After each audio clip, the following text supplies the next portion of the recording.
This podcast is provided by National MI for informational purposes only and should not be construed as professional advice. Reference to any third-party products or services, as well as the views, thoughts, and opinions of guests, does not constitute an endorsement or recommendation by National MI. Views and opinions expressed by National MI employees are those of the individual employee and do not necessarily reflect the view of National MI.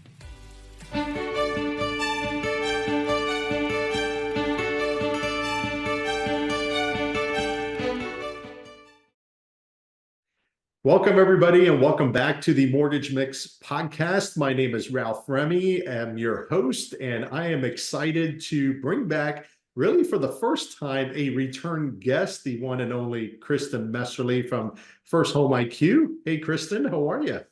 Hey, doing great. So excited to be here. Well, we are excited to have you back. And so first and foremost, for those of us, or those of you, I should say, that are joining us maybe for the first time, make sure to subscribe, like, wherever it is that you are listening to your podcast. If you are listening and watching us on YouTube, make sure to like our page and subscribe because you want to know anytime a new episode comes out. And today we have an exciting episode because just recently we launched our 2024 NextGen Homebuyer Report in partnership with you, Kristin. This is actually the fourth year that we have been a part of this here at National MI. So we are excited through that.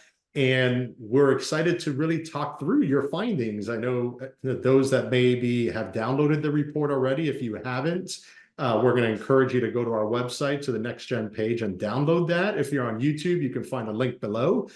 But let's deep dive some of the things on the report. And for those of you on YouTube, and if you're listening to us on the podcast, you may want to check out the YouTube part of this episode because Kristin is going to be sharing some slides with us as we discuss it. So it gives you a little bit of a visual to go along with our conversation. So first of all, Kristin, thank you for including us and bringing this great information to the marketplace. We know that it's a challenging market. So before I kind of get into any of the specifics on the report, anything kind of raise your eyebrows a little bit this year that was new that maybe hadn't come up in the past, in the last few years that we've been doing this report together? Yeah, I mean, first of all, so grateful to have National MI as a partner on this again. It's amazing to be able to bring this kind of fresh insight into the industry every year. And yeah, it was interesting. I used some of the questions that we've asked in the past so we can track progress in certain ways like trust and things like that. But we asked a little bit more around some of their financial habits. And it was cool to see that there are some pretty positive financial habits that people have in place. And I think there's a growing sense of a desire for education, but there's again, an increasing lack of confidence in that information. So you see kind of this like hopelessness a little bit about access to home ownership, skepticism in the market, skepticism about experts, which isn't surprising, but it is something notable. Yeah, and it's interesting. You kind of mentioned a few key words, and if there were three key words that I think we're going to focus on today, that is confidence, trust, and education. And you kind of hit all of them in your synopsis there. So let's kind of get to it as far as the report. Actually, let me backtrack. I know you just, obviously opened and started FirstHomeIQ about a year ago in that range, and it has to do with financial literacy. But what got you to actually start doing these NextGen Homebuyer Report? What was your motivation to get that going besides kind of bringing that information out there because of part of your financial literacy goal that you're really moving forward with right now? Yeah, the goal has always been around getting closer to the market, understanding what the next generation really does think and feel, and what their actual needs are.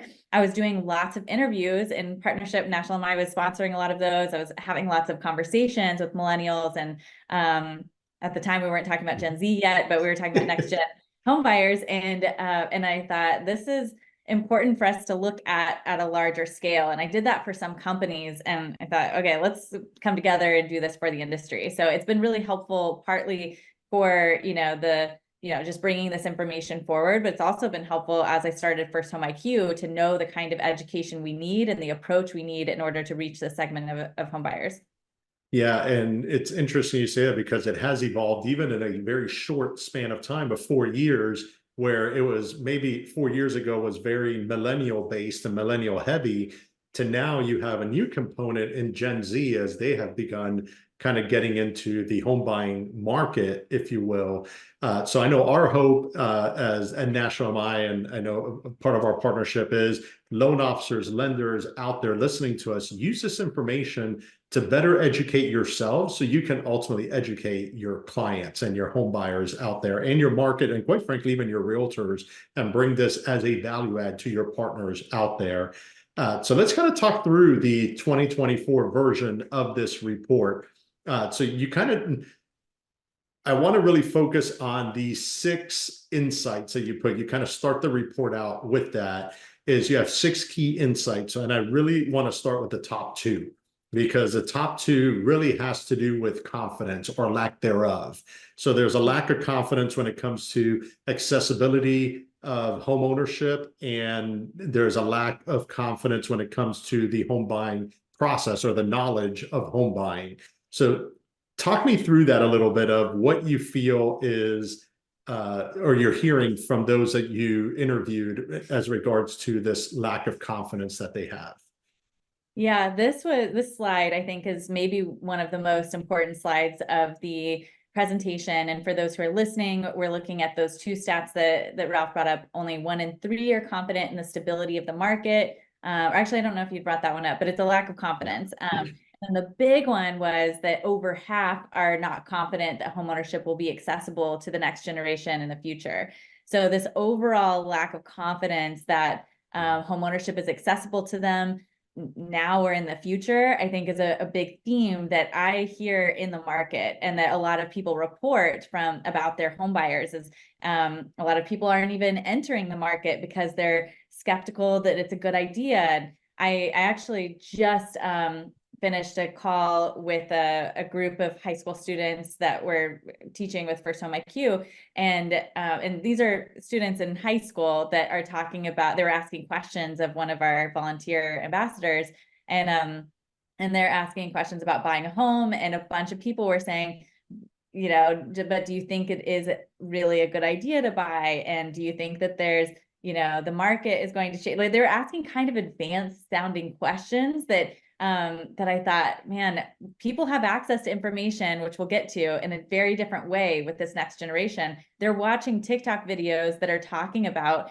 home ownership and in a way that makes them feel that this is out of reach. So this is a theme that we wanted to touch on in this report.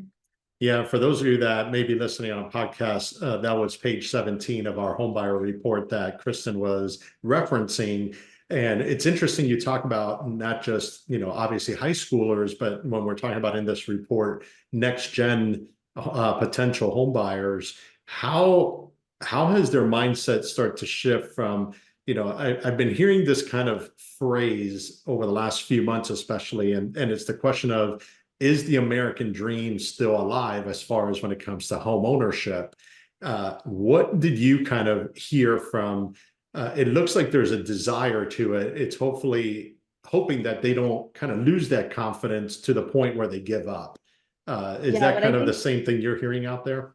Yeah, what I thought was inspiring to me, and I'm reporting back from a group of high school students, but I was thinking they're all really curious about buying a home. They all were asking like serious questions about buying a home. And I thought, people still want to buy homes. This is still something, all of my friends want to buy homes. Anyone you talk to, there may be people who are skeptical that now is a good idea for them to buy, and that may or may not be true. But I think it's important that we increase the availability of information and access to that information.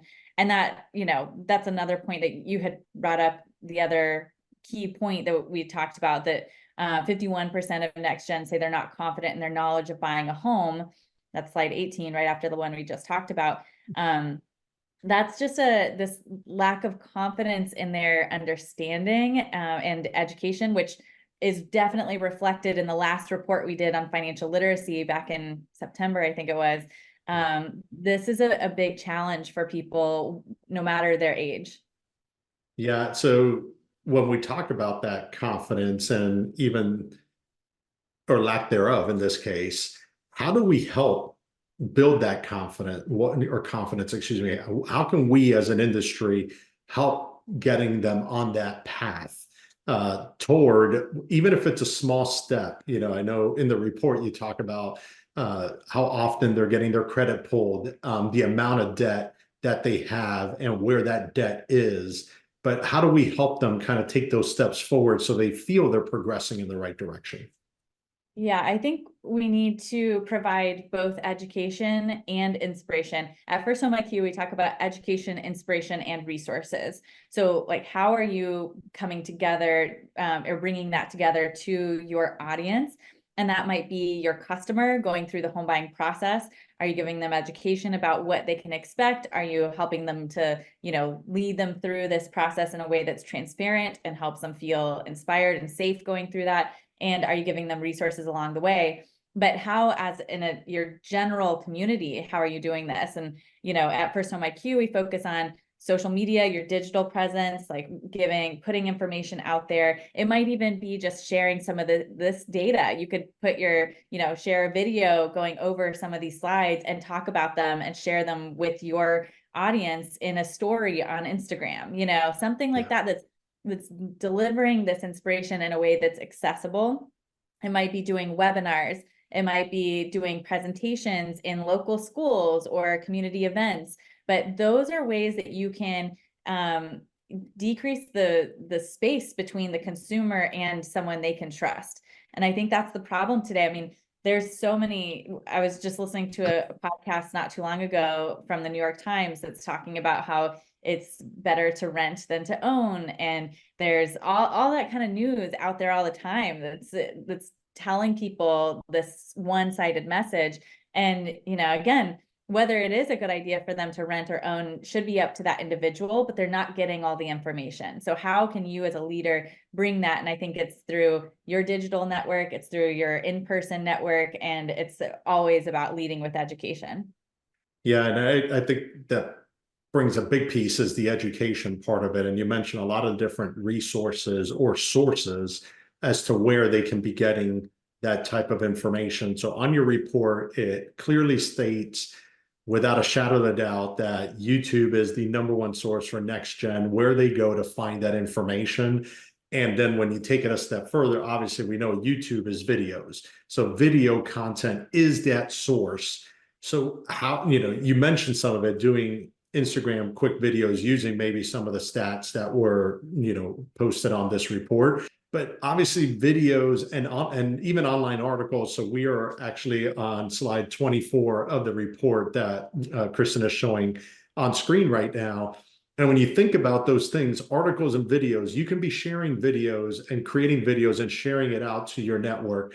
Online articles, same thing. So Kristin, let's talk through a little bit of that education piece, because I know that's obviously the foundation of everything we do, especially the two of us personally. But how do we help drive education, which ultimately will lead to the trust? And we'll talk about trust here in just a moment.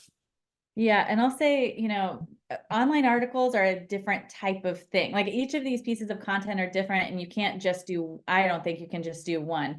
But, whenever we share content with our ambassadors, and we're creating some free resources for anybody, but with First Home IQ, there's lots of content people can share, but that's not going to get the kind of likes as it does if you create a video on that piece of content, so like anytime, and I'm sure everyone listening to this is very aware of that, but when you create a video, you get way more engagement, and that makes sense. But I thought it was really interesting to see, I'm going to pull up to slide 21, where you see that video content is just below friends and family as the place NextGen turns to for personal financial information. That to me is like a big indicator of where we are in terms of the way we gather information and what we trust. So friends and family has always been at the very, very top. Right. But the fact that video content is right below that is really fascinating to me. That was one of the biggest insights I thought. And then, of course, you see which and before you kind of go to that yeah, slide, for those that are not seeing these slides, if you're not watching us on YouTube, it's literally just over a 2% difference. So think about that and how much trust you have in a family or friend, and comparing that to how much you would trust someone on YouTube. This report is basically saying that they're not very different. It's literally a just over 2% difference in where people are turning to for that information. So that's just crazy and amazing all at the same time. Yeah. And then video content is not all the same. So if you jump down, we're jumping down to slide 23 and looking at which social platforms do people go to gather information about buying a home. YouTube's at the top for both millennials and Gen Z. And this slide is comparing millennial and Gen Z. But the reason I bring this up is because you see YouTube at the very top for both of those categories, but you see TikTok right below that for Gen Z. And TikTok still hits the top 5, but it's at the bottom of that for millennials. So 27% of millennials go to TikTok, 65% go to YouTube. With Gen Z, it's 47%, so 20% more going to TikTok, and then 59% going to YouTube.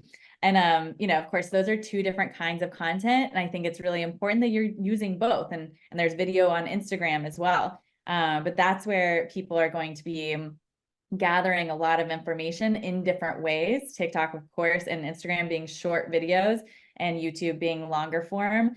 So yeah, and this is where you have to kind of realize where are your customers at, and understanding that there's different opportunities. You notice there's a bit of a difference on that page when it comes to even Facebook, for example.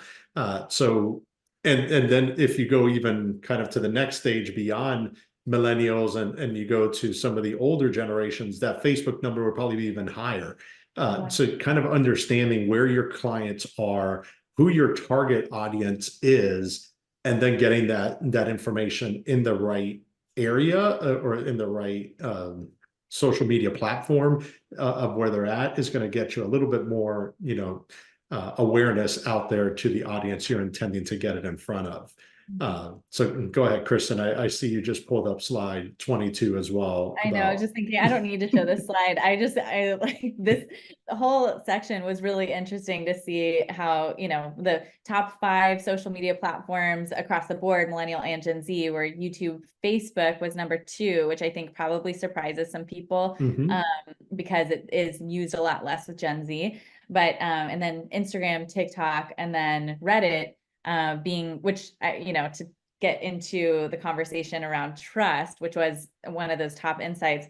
Reddit and all of these platforms are all ways that you can build trust. People are wanting to validate their information. They're wanting to get, more information from other sources to be able to make decisions on their own. And I think those platforms really show that. Well, and I think part of building trust, and that's kind of where we were going to, and before I even get into the stats of that, building trust is just being engaged in the conversation. And I know we've talked about it quite a bit. On a lot of times people are asking, well, what do I post? Or, when should I post? Well, it's not even about the post itself. It's about, if someone engages you in the post, actually replying to their comment, or finding somebody else's post and commenting on that post, engaging. That kind of gets that conversation started, which I guess makes me think why Reddit is so high on that list. I never even thought of it until I read your report, but it gives you the opportunity to engage others in a group setting. But again, you get to put your voice to whatever message you're conveying and writing. You can use your personality a little bit, et cetera. And they start to get to know you and what you're all about, slowly but surely.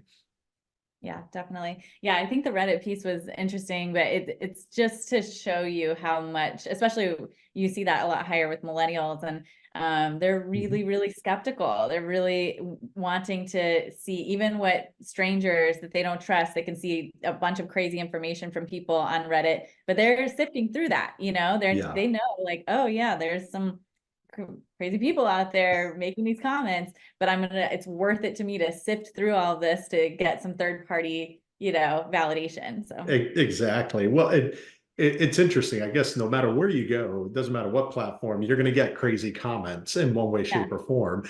It's just kind of helping your clients and helping your audience out there kind of get through that and sort through that and ignore some of the misinformation that's out there. And I think that's part of the trust part. So over the last, I know, at least 2 years of reports, you've really reported on the lack of trust that consumers have. And I think a lot of things in this world play into that. But how has that trust evolved?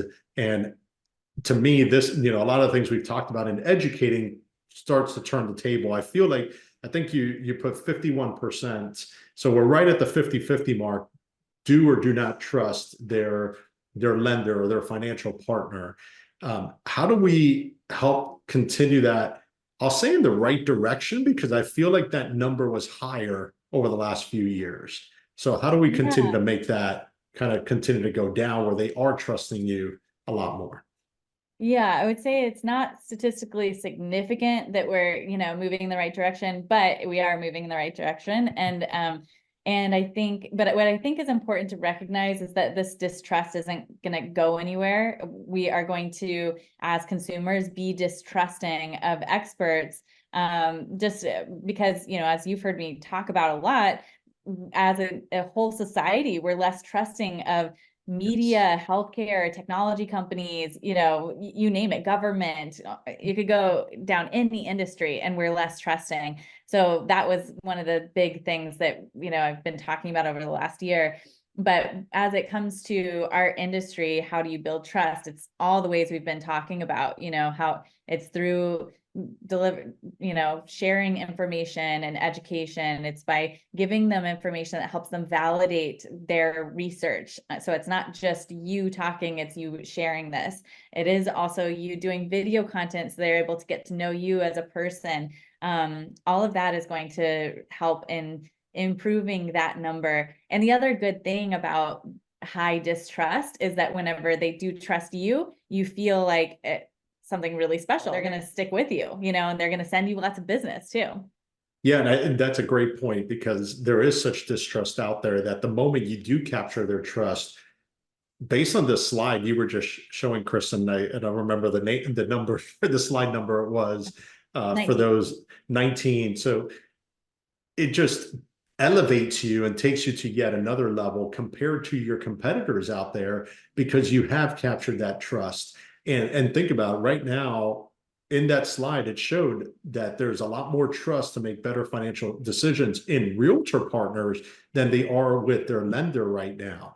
So if you can kind of almost build that or solidify that partnership with your realtors and almost come in as a unified front with your customers in terms of educating them and helping them, that just takes you to yet another level. So again, there's a B2C component here when it talks to your customers, but there's also a B2B component when it means forming those relationships with your realtors and helping educate them, because ultimately they'll help educate your customer too. So that trust factor continues to be prevalent. Kristin, I know you and I have talked about it. It's not going away anytime soon because of the way we are as a society. So we just have to continue to work through it. And I think that's when you look at top producers, how are they succeeding even in this current market? That plays a role into it, the trust and the information, the education they've built out there with their consumers and referral partners. Yeah, it'll be interesting to see, because we broke this down by age in the past. And I think if we do a Gen Z report, we'll look at this, but Gen Z, we're a lot less trusting of their lender and realtor than millennials. And, I think it'll be interesting to see. I would imagine it's probably similar this year as well. But that said, I think that some of that pressure is relieved by the access to information that's available to them through social media and online sources. But it's just a matter of don't compete with those sources, become part of that, help, Right. use those resources to your advantage. to share social content and be active in those spaces to be able to add to that trust. Yep, no doubt about it. So I know Kristin just referenced a Gen Z report. So if you haven't downloaded those reports and you want to go back, we published those last year. Just visit our webpage at nationalmi.com, click on training and then next gen resources, not just as the 2024 next gen report we just came out with on there, but if you click on the archive or the past report section, last year's report on financial literacy that Kristin mentioned today, the Gen Z report that Kristin mentioned as well. And there actually is a report on women home ownership that we published last year as well that are all available to you. So great opportunity to kind of just get some more information and insights that you can use to better, understand the market and those within your market that are out there. So Kristin, I'll kind of ask you to kind of just wrap us up with this report. Anything you want to share with our audience, whether it be customers or even loan officers out there, as it relates to the insights of this report and even best ways to utilize the insights you've provided us? Yeah, main thing, I mean, definitely when it comes to using the insights, I would recommend if you are a loan officer, this is great content to share with your realtor partners. Do a lunch and learn on this content. You can share these slides and I think that would be great. Then the other thing is to, like I said before, create video content where you are sharing your slides in the background and then you're talking about that specific area. So you could do this. One of our ambassadors, Ryan Niles, did this on the last year's report, and he would go over one slide and just speak to some of the content there and say, we're seeing more distrust in the market because of blah, blah, blah, and share his expertise around that. So those are just great ways to be bringing value through the insights that we've gathered here. And then as Ralph mentioned, I think there's a lot of other research that might be valuable to you from Gen Z, as well as the Women's Report and the Financial Literacy Report, which is all cited in this year's report as well. Yeah, and you brought up a great point about using one slide and the loan officer who was using that, because a lot of times we get asked, like, what should I post? Well, do a quick video, 2 minutes on this slide and what your thoughts are and how you can help overcome some of the challenges that are mentioned in that one slide. So if you look at, we have 25, 30 slides in this report. Now, you can't use every single one of the slides. There's some transition slides in there, but there's a good 15 to 20 slides of data that you can use. So don't feel like you have to make this 20-minute video or to educate people. Take small segments and use that as an opportunity to continue to educate over time. So that's a great point on using that one slide. I will kind of remind everybody that Kristin, depending when you're watching or hearing this, Kristin's going to be on at National MI University on March the 13th. So depending on when you're listening to this, if it's prior to March 13th, recommend that you go to National MI, to our training page, to our calendar, and sign up for that webinar. She's going to really deep dive just overall different things regarding home ownership in the market. She will reference some of the things within this report. If it's after the 13th, then just go to that next gen page I referenced earlier, scroll to the bottom. Kristin's webinar recordings are there, and the recording of that webinar will be sitting there for you about a day after that webinar is complete. So March 13th, 2 p.m. Eastern time. We'd love for you to join us for that.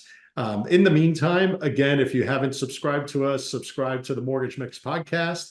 I want to send a big thank you to Kristin for joining me again today.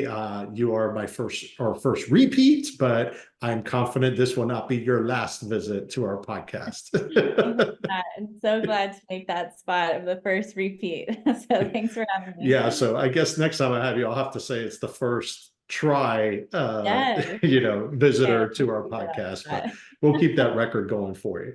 So, perfect. Well, on behalf of both of us, Kristin and myself, we thank you for spending some time with us. Make sure to download that report. Make sure to like us, subscribe, and we look forward to seeing you again next time. We'll talk to you all soon. Take care, everyone.